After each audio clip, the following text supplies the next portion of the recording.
channel. Today is the much anticipated and highly requested video of Scrape the Tip of a Bassoon Reed. The tip of the reed is the most important portion of the reed that I love to scrape because it not only affects the resistance of the reed, but it also alters the response.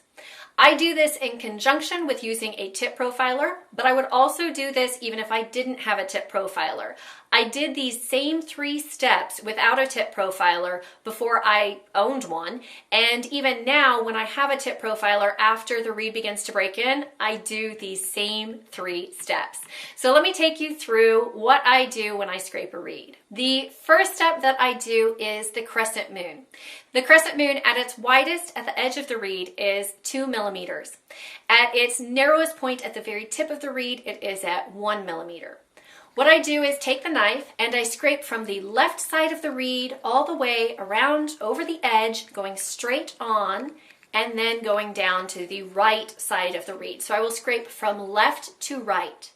I like to take the reed down to about 35 on the micrometer. Now, by no means is this a finished dimension, but because we are going to end up scraping over this again later, I'd like to leave it just heavy enough that it gives me that leeway to blend the scrapes together. For those of you who have been wondering how I can teach reed making via Skype, I know what this is supposed to sound like. This scrape in detail should have a set sound of the knife hitting the plaque with each stroke.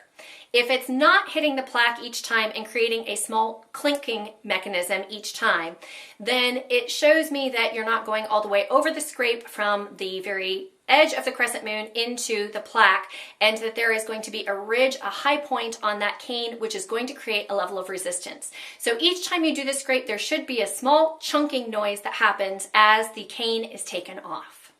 The second scrape that I like to do is a set of triangles. These triangles will overlap at their closest point at the tip of the reed, and just like the Crescent Moon, I like to move from the left side of the reed over the tip and then all the way down the right side of the reed. Now this scrape will actually go over the Crescent Moon and thin that Crescent Moon out so it is even lighter. At its widest portion of the triangle, from tip down the side of the rail, it is 10 millimeters.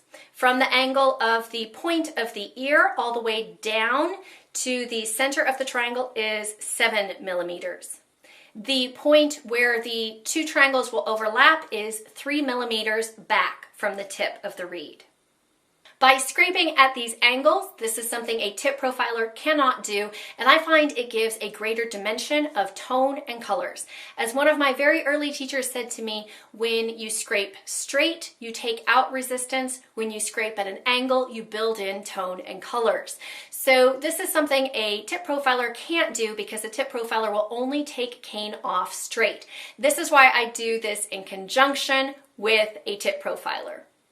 I can say there is a pitfall to this scrape, that if one does not scrape all the way over the Crescent Moon and hit that plaque each time with each stroke, I have seen my students end up losing a large portion of the ear of the reed simply because they will create a high point, and then as I ask them to go over it and actually hit the plaque, they will catch on that high point and it will tear off a major portion of either the right or the left side of the reed.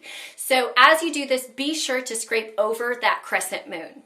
The final scrape that I absolutely love to do builds in colors and sound and dimension, as well as it, like the previous scrape of the triangles, will remove a little bit of resistance. This next scrape is the Chevron.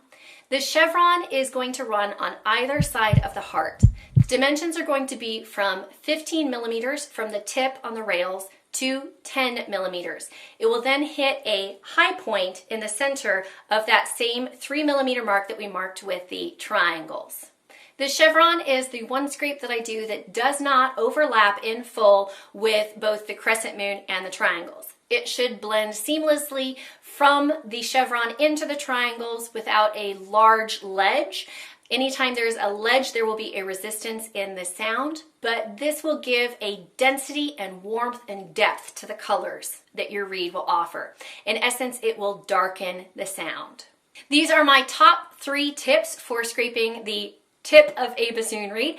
I hope you enjoyed this. If you did, be sure to give it a thumbs up so I know to create more scraping reed videos. It helps me to know what you're interested in. If you want to keep up on all the adventures on my reed desk and gigging, there is always Snapchat, Instagram, and Twitter. If you want to make sure that you don't miss any of my future videos, be sure to click that subscribe button if you're not already, and I will see you guys next time. Bye! There's a lot to this story, which is actually kind of interesting. First of all, that Bach already at this early date has a clear idea of what he wants this new instrument to sound like. We know that he'd been using the earlier version of this, the Dulcian or Curdle.